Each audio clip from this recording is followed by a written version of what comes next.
Another week, another recruit, a 3-star recruit at that. Right tackle Paul Guidry has committed to Florida Atlantic University. And we got about 3 other 3-star recruits that have us first in interest. But again, we're past the time where we can go ahead and invest more hours into them. All those hours are done. And George Odom with the American Offensive Player of the Week. And the 2 carries for 3 yards doesn't do it justice. He had a bunch of receptions for a bunch of yards as well as multiple touchdowns. So top stories, Jaden Bradford, 318 yards passing, 4 TDs, no picks. TCU beat the crap out of West Virginia, 42-14.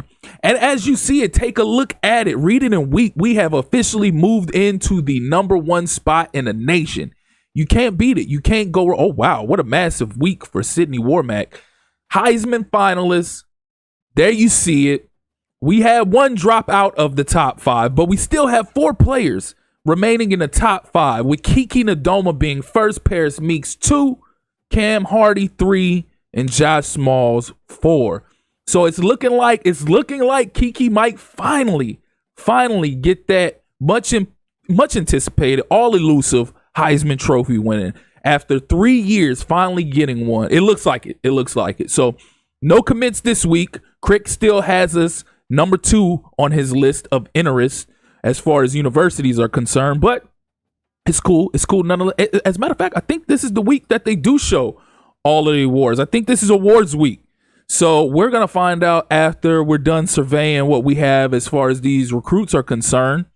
And here it is. Yep, sure enough, Coach Blackman, Coach of the Year. Let's go. Let's get it. Already 3 straight national championships, on the way to 4. Kay Bichetti, I want to say that's his name. Kay Bichetti gets the Coordinator of the Year award, the Broyles Award.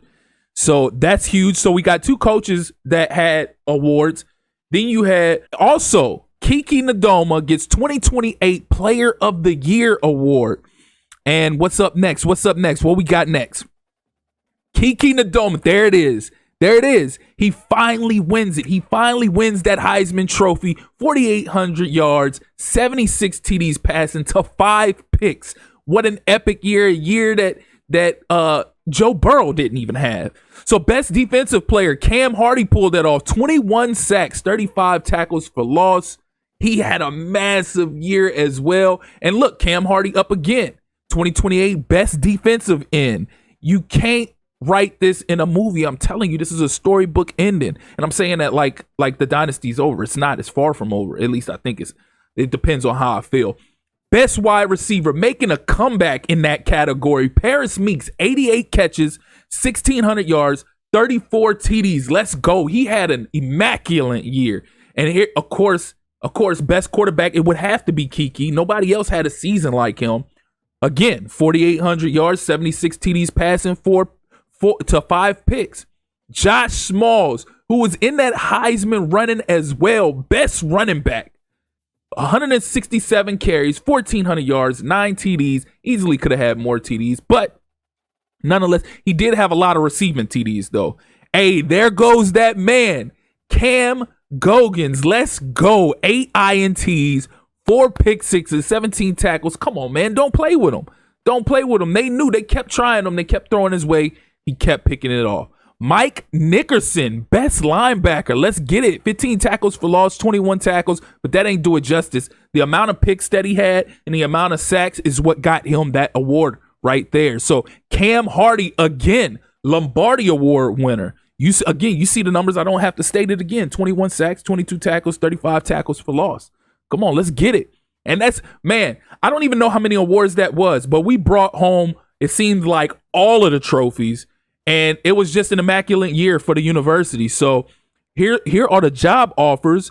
We got Michigan offering head coach, Nebraska offering head coach, defensive coordinator for Tennessee. We got offered a coaching position for defensive coordinator for Florida. But nonetheless, no Boston College up there. No Boston College. So I said the only way we moved off of this job title was if we got an offer from Will Blackman's alma mater. And oh wait, look at that. Notre Dame actually still made it. They actually still made the playoff. We're going to have to take a look at the bracket. They're scheduled to face off against TCU, but nonetheless, even after getting smacked by us at number 10 in the nation, they still end up making the playoff. Look at that. So we got Crick, who still has his position number 2. We're not too far behind South Carolina. Maybe in the offseason, we can make a push to get him to sign. Who knows? But yeah, nonetheless, man, look, let's take a look at the look at the Heisman race. Now they have Marcelin in there as top 5. That's crazy. After we win it, they have him back up there as the 5th person. That's wild. So Lombardi Award, we went through all that. We saw all that. Impact player Cam Hardy. Come on now. Don't mess with him. Cam Hardy had a breakout year. Our bookend D linemen, our bookend edge rushers were phenomenal the last few seasons for us between Cam Hardy and Gavin Marcelin. And taking a look at the bracket, there it is. We have the number 1 seed, a bye week, undefeated.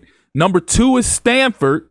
They had a solid year. Then you got Auburn at 3, Oregon at 4. And the first round matchups will be number 12, Colorado State, facing off against number 5, Ole Miss. Then you have number 9, Middle Tennessee State, facing off against number 8, Kentucky. Number 11, Notre Dame, is facing off against number 6, TCU. So, yeah, we got a lot of serious matchups going on play. All-Americans. Taking a look at All-Americans. Kiki Nadoma, Josh Smalls, Paris Meeks, Gavin Marcelin. I'm sure Cam Hardy. Yep, there it is. Cam Hardy is in there. So we had a crazy year. We never had that many All-Americans, at least not first-team All-Americans. So we had about 5 first-team All-Americans. Second team, it doesn't look like we have any. Oh, yeah, we got one. Doug Pierce made second-team All-American. So he made some kind of All-American team in his first 2 years with the university. And, of course, Josh Smalls made the freshman All-American as well. So he made a first-team All-American and the freshman All-American squad. So that lets you know how much of a star he's going to end up becoming throughout his career. Take a look at these bowl matchups. Appalachian State facing off against Florida State. Rice facing off against Texas State. You got Michigan State against Florida. Let's see, Wake Forest, Iowa, Purdue, Kansas, Cal, SMU, TCU. Okay, and then there goes the playoff matchups. Then you got San Diego State, Florida International, and the New Mexico Bowl. A lot of intriguing bowl matchups, but the one that matters is the college football playoff, which we are in. But we're going to go ahead and cut it right there as we advance to the next week. Again, if you're here for the first time or you're returning and you haven't liked or subscribed already, please do so. Click that notification tab so you can stay up to speed with not only this Florida Atlantic Dynasty rebuild, but other college football 25 content as well. Again, I appreciate you all for tuning in. That's been my time. Till next time. Peace.